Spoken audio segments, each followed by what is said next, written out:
नमस्ते बच्चों। आज हम 5वीं कक्षा का हिंदी व्याकरण पढ़ेंगे।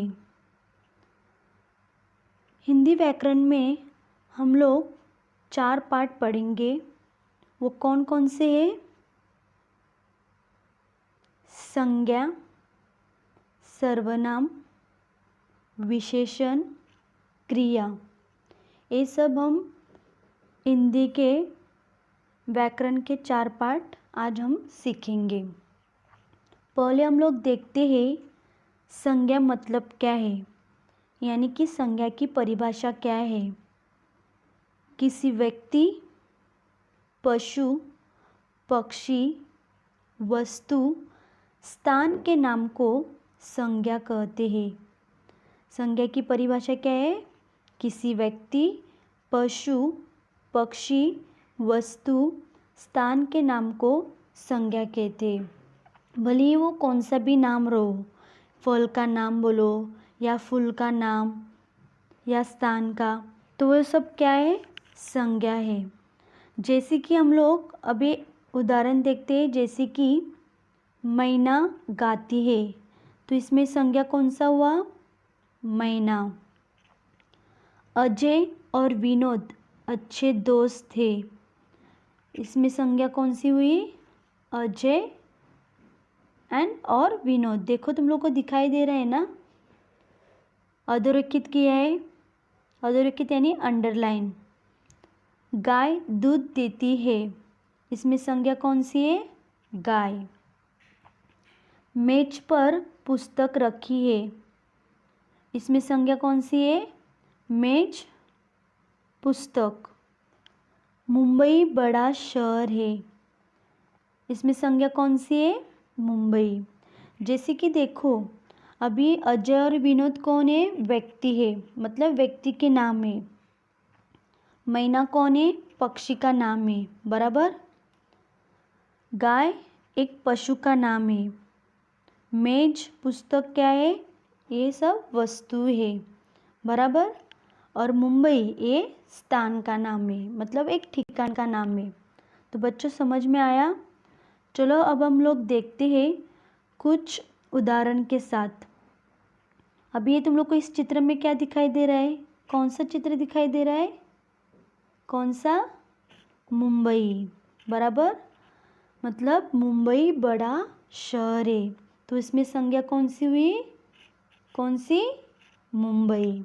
तो दिखाई दे रहा है ना इस चित्र में, और हम लोग को सबको पता है मुंबई हम लोग का बड़ा शहर है और क्या है? एक फेमस क्या है? स्थान भी है, बराबर।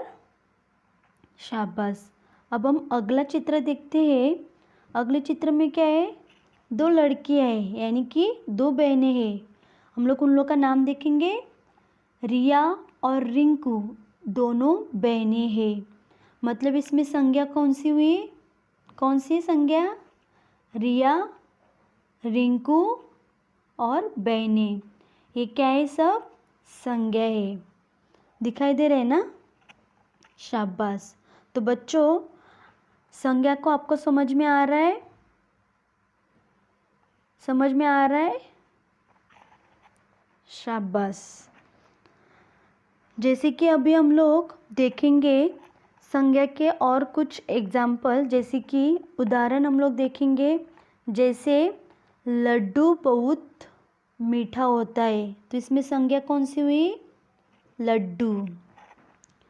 पेड़ हमें फल देते हैं, इसमें संज्ञा कौन सी है? बच्चों, पेड़। जंगल में शेर दौड़ता है, इसमें संज्ञा कौन सी है? शेर। कौवा काऊ काऊ करता है, इसमें संज्ञा कौन सी है? कौवा। चिड़िया कितनी प्यारी है, इसमें संज्ञा कौन सी है? चिड़िया। शाबाश। तो ये सब क्या है? संज्ञा है। तो आज हम लोगों ने क्या देखा? संज्ञा। तो बच्चों आपको ध्यान में रखना है, संज्ञा के हम लोग फिर से परिभाषा देखेंगे। संज्ञा मतलब संज्ञा की परिभाषा क्या है?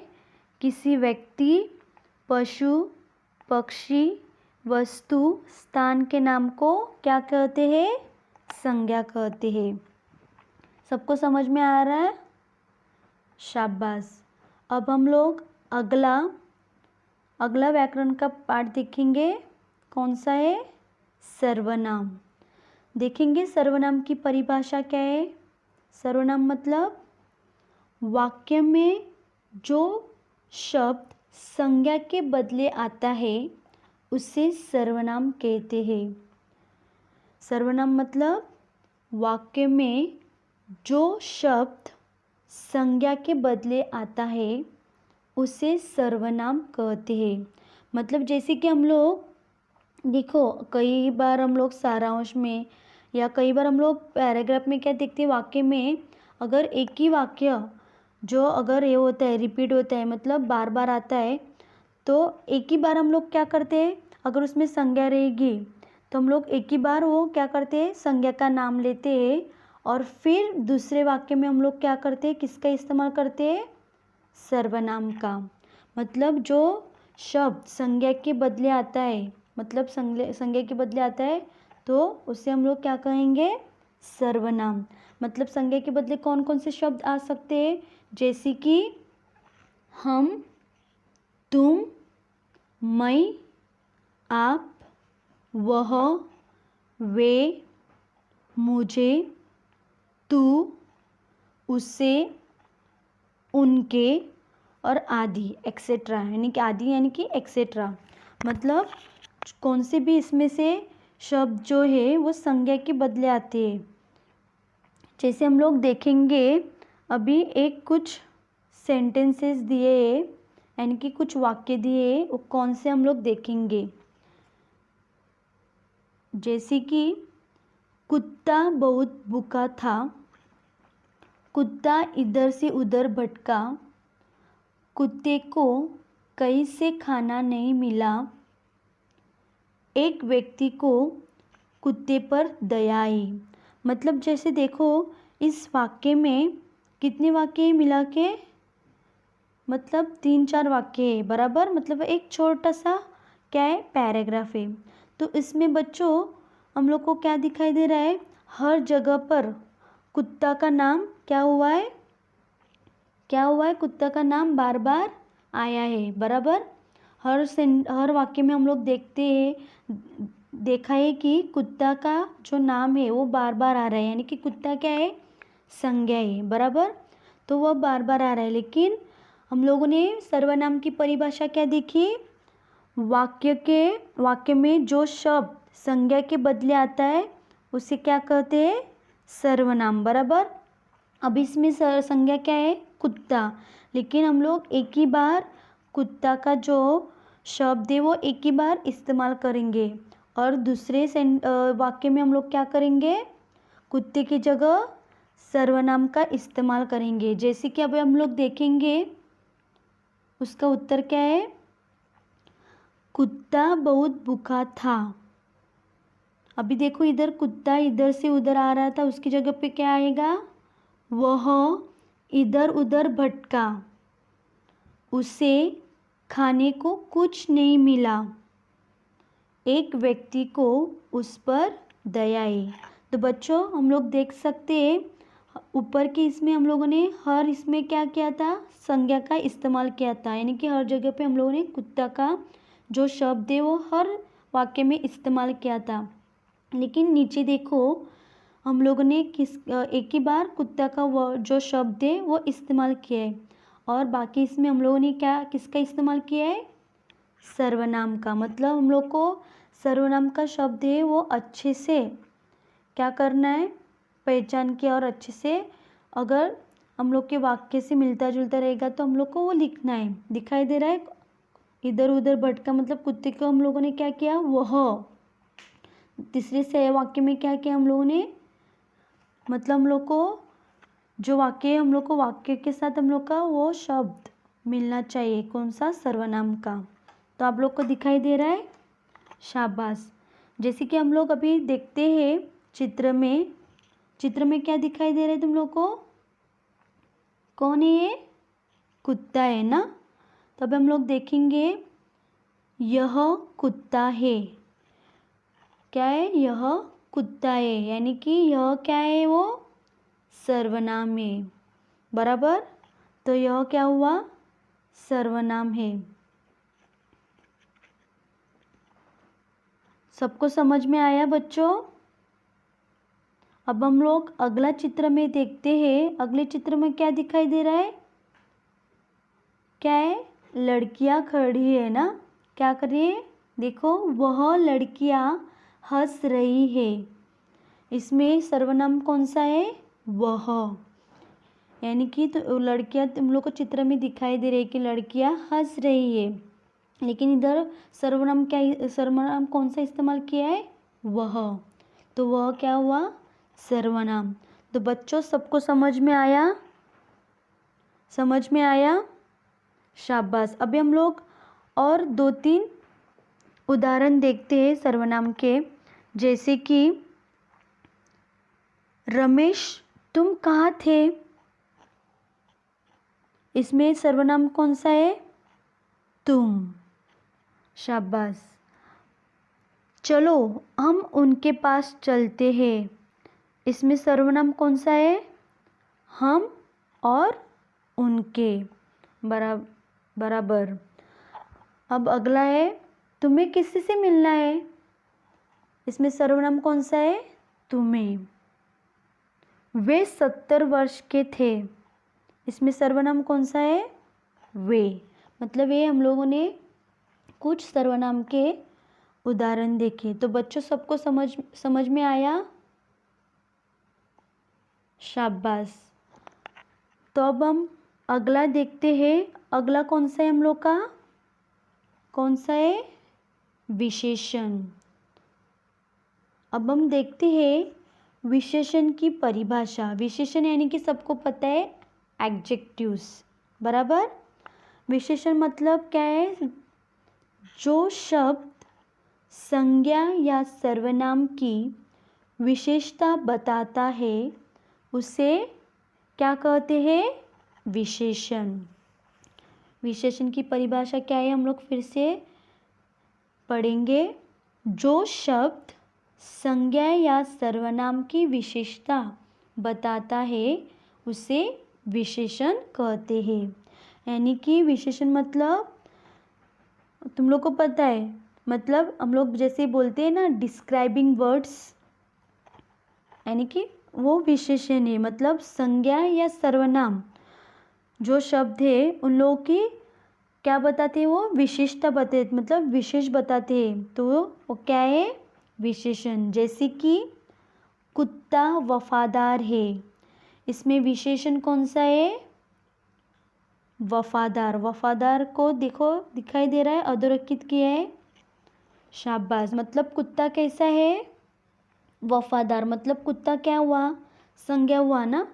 तो वो संज्ञा की विशेषता बताता है, यानी कि कुत्ता कैसा है?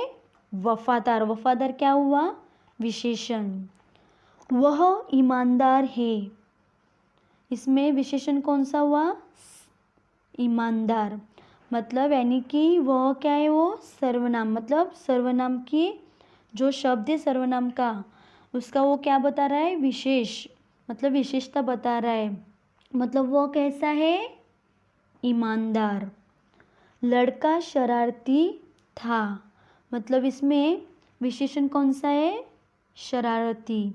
मतलब लड़का कैसा था? शरारती। मतलब इसमें लड़के का क्या बताया है? विशेष।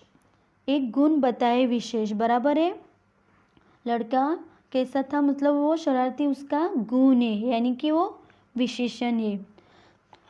समझ में आया? अब हम लोग देखेंगे जैसे कि अभी इस चित्र में तुम लोग को क्या दिखाई दे रहा है? एक मोबाइल का चित्र दिखाई दे रहा है। बराबर। मतलब जैसे कि मेरा मोबाइल नया है। तो इसमें विशेषण कौन सा हुआ? कौन सा है? नया। दिखाई दे रहा है। नया को अधोरेखित किया है, तो नया क्या हुआ? विशेषण। चलो अब हम लोग देखते हैं विशेषण के प्रकार। विशेषण के कितने प्रकार है? 2। फिलहाल हम लोग 2 ही विशेषण के प्रकार पढ़ेंगे, गुणवाचक विशेषण, संख्यावाचक विशेषण। पहले हम लोग देखते हैं गुणवाचक विशेषण। गुणवाचक विशेषण मतलब क्या है? जो शब्द संज्ञा या सर्वनाम शब्द के गुण का बोध करते हैं उसे गुणवाचक विशेषण कहते हैं। जैसे कि सुंदर बगीचा, अच्छा आदमी, काला घोड़ा, ताज़ा फूल, ये सब क्या है? गुणवाचक विशेषण है। मतलब गुण दिखाई दे रहे अधोरेखित क्या है? सुंदर, अच्छा, काला, ताज़ा, ये सब क्या है? गुण है। अब हम लोग अगला देखेंगे संख्यावाचक विशेषण। जो शब्द संज्ञा या सर्वनाम शब्द की संख्या बताते हैं उन्हें संख्यावाचक विशेषण कहते हैं। जैसे एक साल, बहुत दिन, ये सब क्या है? संख्यावाचक।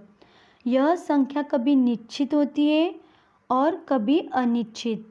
मतलब जैसे कि हम लोग और उसमें देखेंगे संख्यावाचक विशेषण के 2 प्रकार है। निश्चित संख्या, निश्चित संख्या में क्या रहते हैं? उसमें क्या मतलब हम लोग को वो संख्या है वो निश्चित होती है, मतलब यानी कि हम लोग गिन सकते हैं वो संख्या। 4 लड़के, 5 अंगुलियाँ, 7 दिन, 1 पक्षी, मतलब ये इसमें हम लोग क्या कर सकते हैं? गिन सकते हैं। और अनिश्चित संख्या में हम लोग क्या नहीं कर सकते? गिन नहीं सकते, बराबर। मतलब हम लोग जैसे बोलते हैं कुछ लड़के, सभी अंगुलियाँ, बहुत दिन, अनेक पक्षी, बराबर। तो बच्चों सबको समझ में आ रहा है? अब हम लोग देखेंगे कुछ चित्र। इस चित्र में क्या दिखाई दे रहा है? मोर। मोर के पंख सुंदर है। सुंदर क्या है? गुणवाचक विशेषण। 5 लड़कियां बगीचे में खड़ी है। इसमें 5 क्या है? संख्यावाचक विशेषण, मतलब हम लोग गिन सकते हैं, बराबर। तो 5 क्या हुआ? संख्यावाचक विशेषण। लेकिन कौन सी संख्यावाचक? निश्चित संख्या। बाजार में लोगों की भीड़ बहुत है, तो इसमें क्या है? बहुत भीड़ मतलब संख्यावाचक विशेषण। लेकिन ये बहुत भीड़ मतलब निश्चित संख्या नहीं है ना, अनिश्चित है। तो बच्चों सबको समझ में आया? विशेषण मतलब क्या है? बराबर, शाबाश। अब हम लोग अगला देखते हैं क्रिया। क्रिया यानी कि क्या है? क्रिया की परिभाषा देखेंगे। जिस शब्द से किसी क्रिया या काम के होने का बोध होता है उसे क्रिया कहते हैं। क्रिया की परिभाषा क्या है? जिस शब्द से किसी क्रिया या काम के होने का बोध होता है उसे क्रिया कहते हैं। जैसे कि लड़का खेलता है, खेलता क्या है? क्रिया है ना। देखो अधोरेखित किया है, दिखाई दे रहा है, शाबाश। बच्चा दौड़ता है, इसमें क्रिया कौन सी हुई? दौड़ता। लड़की पढ़ती है, इसमें क्रिया कौन सी हुई? पढ़ती। मछली तैरती है, तैरती क्या हुआ? क्रिया हुआ। अब हम लोग क्रिया के आज्ञार्थक रूप देखेंगे। क्रिया के आज्ञार्थक रूप की परिभाषा क्या है? क्रियाओं के रूप में कुछ करने की आज्ञा दी जाती है। क्रिया के इस तरह के रूपों को आज्ञार्थक कहते हैं। मतलब क्रिया की इसमें क्या कभी कभी हम लोग को आज्ञा दी जाती है, मतलब हम लोग को आज्ञा का पालन करना रहता है ना। चलो हम लोग देखते हैं, जैसे कि तू चिंता न कर, मतलब इसमें आज्ञा दी है, तू चिंता न कर, बराबर। माली तुम बाग में जाओ, मतलब आज्ञा की है हम लोग को, तो तुम लोग जाओ। जाओ क्या है? आज्ञार्थक क्रिया है। मुंह धोते समय जीभ साफ करो, करो क्या है? आज्ञार्थक। अरे भाई पौधा मत उखाड़ो, आज्ञार्थक क्रिया कौन सी? उखाड़ो। अब हम देखते हैं इस चित्र में क्या दिखाई दे रही है? मछली तैरती है, बराबर। तो इसमें तैरती क्या हुआ? क्रिया। और कौन सा दिया है? मुंह धोते समय जीभ साफ करो। इसमें आज्ञार्थक क्रिया कौन सी है? करो। करो को क्या किया है? देखो अधोरेखित क्या दिखाई दे रहा है? शाबाश। तो बच्चों क्रिया को सबको समझ में आया? यस और नो? सबको समझ में आया? शाबाश। अब हम लोग फिर से क्रिया की परिभाषा देखेंगे। क्रिया को परिभाषा सबको समझ में आई है? बराबर। शुक्रिया बच्चों ध्यान से सुनने के लिए।